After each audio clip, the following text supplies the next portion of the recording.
En esta oportunidad vamos a presentar un video asociado a la introducción al diseño estructural.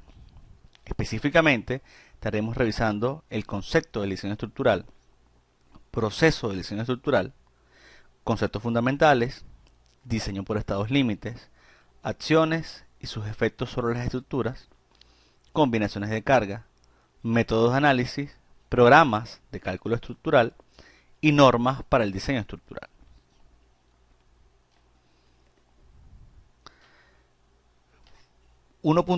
Concepto de diseño estructural.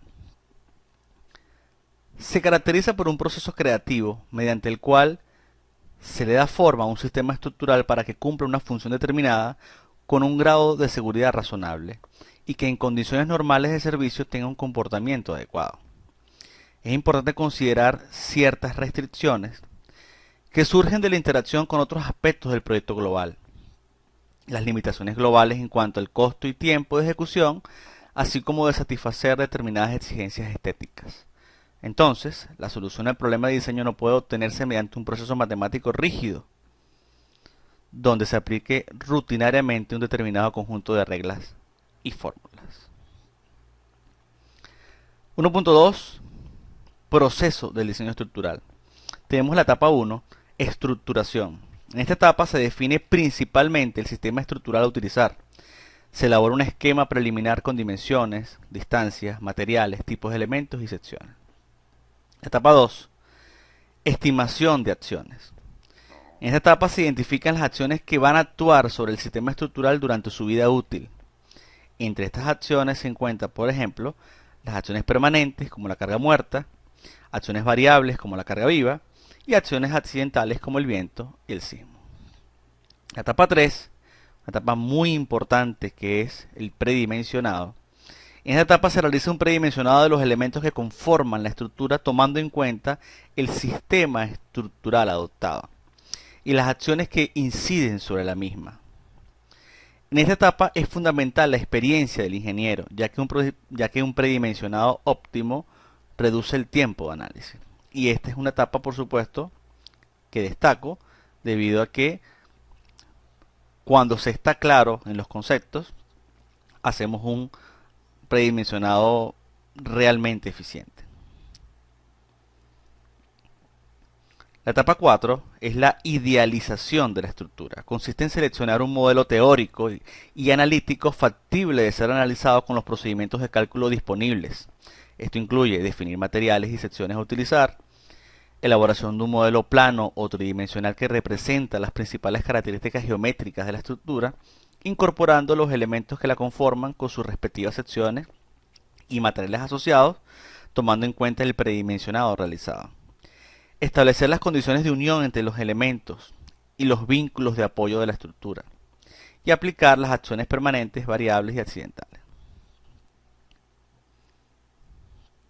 La etapa 5 está referida al análisis estructural. Se define como el procedimiento que lleva a la determinación del sistema estructural ante la solicitación de las acciones externas que puedan incidir sobre dicho sistema. La respuesta de una estructura o de un elemento bajo una acción determinada está en función de sus propias características y puede expresarse en términos de deformaciones, desplazamientos, esfuerzos, fuerzas, reacciones, vibraciones, agrietamiento, etc. Una etapa, por supuesto, fundamental. La interpretación adecuada que le damos a todo lo que obtenemos en términos de la respuesta estructural. Y por último, la etapa 6, la etapa del diseño estructural. Y en esta etapa se definen los elementos que cumplen bajo los criterios de resistencia y de servicio, tomando en cuenta las máximas solicitaciones provenientes del análisis y los aspectos normativos que apliquen. Todo esto integra el proceso del diseño estructural. 1.3 Conceptos fundamentales. La principal función de un sistema estructural es la de absorber las acciones o solicitaciones que se derivan del funcionamiento de la construcción. ¿Qué entendemos por acciones? Son todos los agentes externos que inducen en la estructura fuerzas internas, esfuerzos y deformaciones. Respuestas. Se representa por un conjunto de parámetros físicos que describen el comportamiento de la estructura ante la acción que le son aplicadas. Ahí vemos diagramas de momento, diagramas de corte, deformaciones, reacciones, etcétera. Estado límite. Es cualquier etapa en el comportamiento de la estructura a partir de la cual su respuesta se considera inaceptable. Digamos, ese es nuestro punto límite precisamente. Hasta allí consideramos que estamos en un rango lógico. A partir de ese punto consideramos inaceptable la estructura, bien sea en términos de condición última, servicio, etcétera. La resistencia se asocia a la capacidad de un elemento o estructura condicionada por un estado límite. Es decir, definimos una resistencia para un estado límite. Diseño por estados límites. 1.4. El objetivo del diseño por el método de los estados límites es mantener una baja probabilidad de alcanzar un estado límite preestablecido para una dada tipología estructural. Para lograr este objetivo, la demanda de rigidez, resistencia y estabilidad, absorción y disipación de energía sobre la estructura, sus miembros y juntas, no debe exceder la capacidad de los mismos. Es importante eso. Rigidez, resistencia, estabilidad, absorción y disipación de energía sobre la estructura, sus miembros y juntas, no debe exceder la capacidad de los mismos. Se alcanza este objetivo multiplicando las solicitaciones por sus factores de mayoración para cuantificar la demanda y multiplicando las resistencias teóricas por sus factores de minoración para calcular la capacidad. O sea, por un lado mayoramos cargas, por otro lado minoramos resistencias. La confiabilidad final de la estructura estará dada entonces por el cabal cumplimiento de la norma, incluyendo un correcto detallado, fabricación, montaje, inspección y mantenimiento. Tenemos dos estados límites característicos: agotamiento resistente y servicio. El estado límite de agotamiento resistente se encuentra relacionado con la seguridad y la capacidad, donde se incluyen las verificaciones por resistencia, estabilidad, volcamiento, colapso y cualquier otra falla estructural que comprometa la seguridad y la vida. El criterio fundamental para el estado límite de agotamiento resistente está dado por la siguiente expresión simplificada: la sumatoria de las demandas debe ser menor a la sumatoria de las resistencias. Tenemos Q sub I, efecto de las solicitaciones previstas no mayoradas, gamma sub I, factor de mayoración correspondiente a la solicitación Q sub I. Por ejemplo, las producidas por acciones carga permanente y cargas variables. La sumatoria, la demanda local de resistencia o solicitaciones mayoradas, tenemos axial, momentos corte, sobre la estructura, sus miembros, conexiones o componentes correspondientes a un determinado estado límite. RTI, resistencia teórica, también axial, a momento y corte de la estructura, sus miembros, conexiones o componentes. También tenemos phi sub I, factor de minoración de la resistencia teórica, y por supuesto phi sub I por RTI, capacidad o resistencia minorada. Esta es la representación: cargas mayoradas contra resistencias minoradas. Estado límite de servicio. Está relacionado con la durabilidad y funcionamiento bajo condiciones normales de servicio que puedan afectar el confort de los usuarios. Entre ellos destacamos flechas, deformaciones, contraflechas, vibraciones, fatiga, efectos de temperatura, deslizamiento en las juntas, conexiones, corrección. Es todo lo que afecta la operatividad de la estructura que tenemos. En una estructura flexible es inaceptable despreciar las condiciones de servicio. Hay esencialmente tres tipos de comportamiento estructural que puede llevar al estado límite de servicio: excesivo daño local por cedencia, pandeo, deslizamiento o agrietamiento que puede requerir un excesivo mantenimiento u ocasionar corrosión; excesiva flecha o rotación que puede afectar la apariencia, función o drenaje de la estructura o que puede causar daños a componentes no estructurales y sus conexiones; vibración excesiva producida por viento o cargas variables que afecten el bienestar de los ocupantes de la estructura o la operación de equipos mecánicos. Esto es fundamental, por ejemplo, en una estructura metálica, donde esa vibración excesiva es molesta para la ocupación de la estructura. Obviamente la flecha también genera un problema visual, etc. Y daños locales que son indeseables. 1.5. Acciones y sus efectos sobre las estructuras. Atendiendo a los conceptos de seguridad estructural y de los criterios de diseño, la clasificación más racional de las acciones se hace en base a la variación de su intensidad con el tiempo. Se distinguen así los siguientes tipos de acciones. Acciones permanentes. A. Son las que actúan en forma continua sobre la estructura y cuya intensidad puede considerarse que no varía con el tiempo. Pertenecen a este grupo las siguientes: cargas muertas debidas al peso propio de la estructura y al de los elementos no estructurales de la construcción, empujes estáticos de líquidos y tierras, deformaciones y desplazamientos debido al esfuerzo de efecto del preesfuerzo y a movimientos diferenciales permanentes en los apoyos. Esto es lo que llamamos a una acción que siempre está allí, una acción permanente.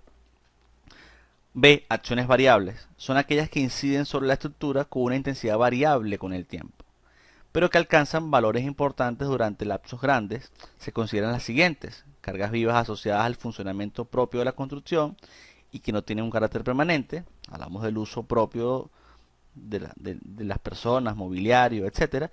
Cambios de temperatura que varían y o volumétricos. Acciones accidentales. Son aquellas que no se deben al funcionamiento normal de la construcción y que puede tomar valores significativos solo durante un corto tiempo en toda la vida útil de la estructura.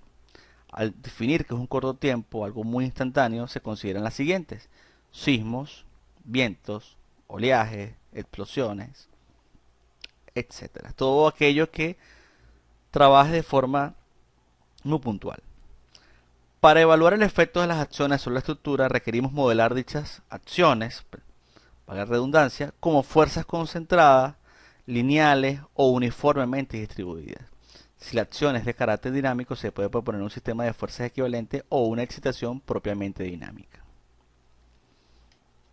La acción sísmica se aplica fundamentalmente a través de un espectro de diseño y funciona a varios parámetros: tipo de estructura, zona sísmica, nivel de importancia, tipo de suelo y el factor de reducción de respuesta. Esta acción sísmica se aplica en direcciones ortogonales, típicamente SX, SY, y cabe destacar que el espectro de diseño representa las máximas respuestas de aceleración de infinitos sistemas de un grado de libertad ante una acción sísmica, tomando en consideración los parámetros antes mencionados y entendiendo que el espectro típico que manejamos es una representación gráfica de periodos versus aceleraciones. Y conociendo que, por supuesto, los periodos están en función a la masa y la rigidez de esa estructura. De hecho, el periodo en su forma, en su definición, es 2pi, la raíz de la masa entre la rigidez. 1.6. Combinaciones de carga. Aquí estamos presentando las combinaciones típicas de carga.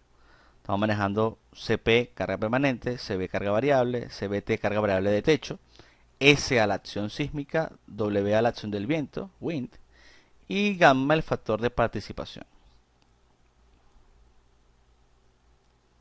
que aquí pudiéramos estarlo asociando a la participación de la carga variable cuando actúa el sismo, básicamente. Bueno, aquí están 1.4 carga permanente, 1.2 carga permanente, más 1,6 carga viva, más 0,5 carga viva de techo. Luego se invierten. Después 1.2 carga permanente, más 1.6 carga viva de techo, más 0,80 el viento. Y se destacan también las acciones sísmicas, como por ejemplo 1.2 carga permanente, más un porcentaje de la carga viva, más menos sismo. Y 0,9 carga permanente, más menos sismo. La acción sísmica se expresa tomando en cuenta la componente horizontal y vertical. Es decir, S es la componente horizontal más o menos la componente vertical. Y se puede introducir, por supuesto, la acción vertical, pero existe una manera de asumir que la acción vertical sea un factor básicamente de la carga permanente.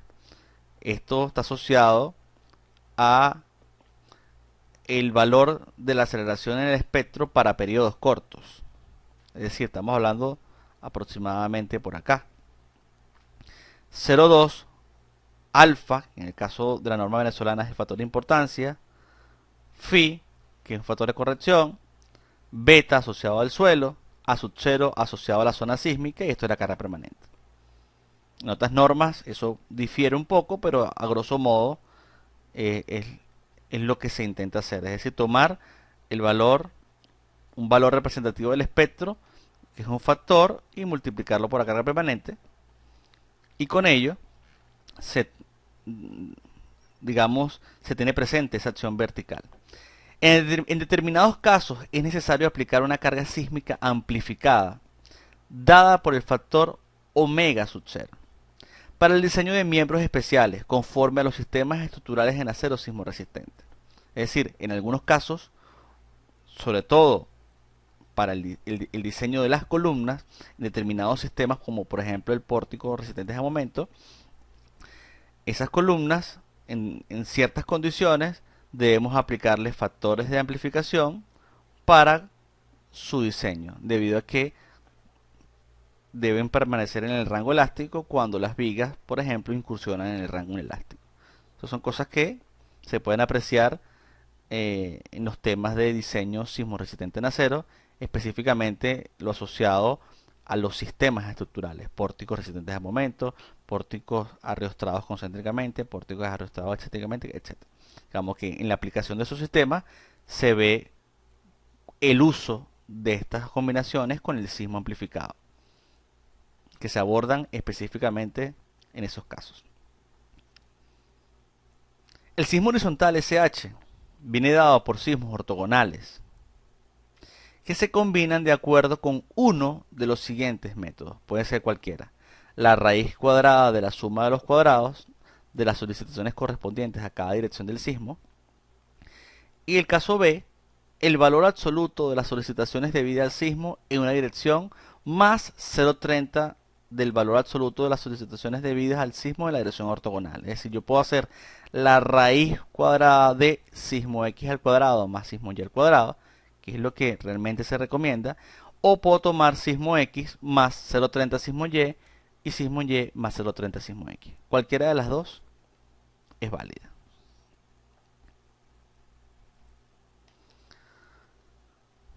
.7 Métodos de análisis. Importante. Voy a hacer una exposición aquí de los diferentes métodos de análisis que tenemos cuando queremos precisamente hacer el análisis de una estructura, desde el punto de vista dinámico, por supuesto. 1. Análisis estático equivalente. Se aplica a estructuras regulares menores a 10 pisos o 30 metros donde se limita el riesgo torsional. No puede existir riesgo torsional. La distribución de fuerzas se fundamenta en la respuesta del modo principal, lo que llamamos el modo 1, el cual se presenta con una distribución triangular desde el nivel base hasta el tope de la estructura, entendiendo que esa distribución triangular crece con la altura. Su aplicación es limitada precisamente porque es para estructuras regulares, con ciertas condiciones, limitando el riesgo torsional, etc. El método 2. Método de superposición modal con un grado de libertad por nivel. Se aplica a estructuras planas, básicamente, donde se unifican los desplazamientos de cada nivel considerando que no existe deformación axial de las vigas, producto de que estamos asumiendo un solo grado de libertad, existe prácticamente una viga rígida por cada nivel. Las fuerzas máximas probables por sismos se obtienen de superponer las fuerzas de cada modo empleando la raíz cuadrada de los valores al cuadrado o bien la combinación cuadrática completa. El número mínimo de modos a considerar será proporcional al número de niveles, garantizando que la sumatoria de masas participativas sea mayor o igual al 90%. En cualquier caso, será necesario revisar que el corte basal dinámico sea igual o mayor al estático, lo que llamamos siempre la corrección del cortante basal.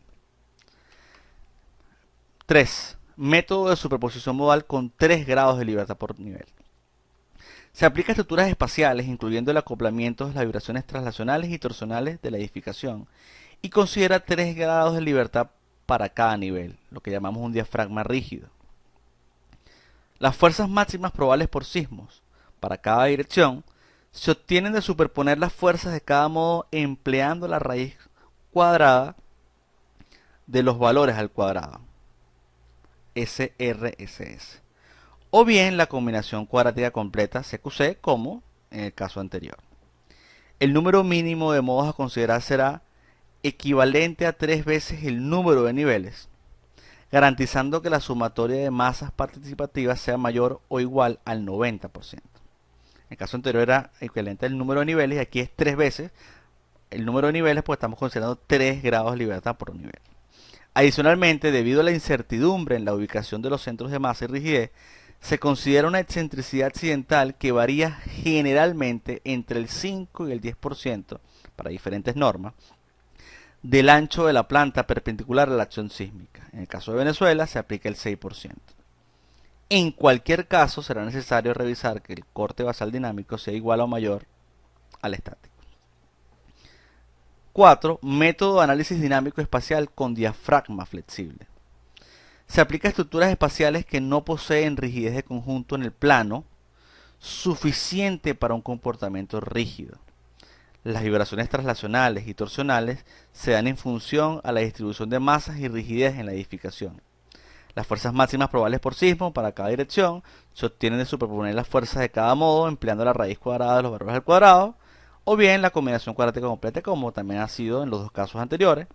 El número mínimo de modos a considerar será el que garantice que la sumatoria de masas participativas sea mayor o igual al 90%.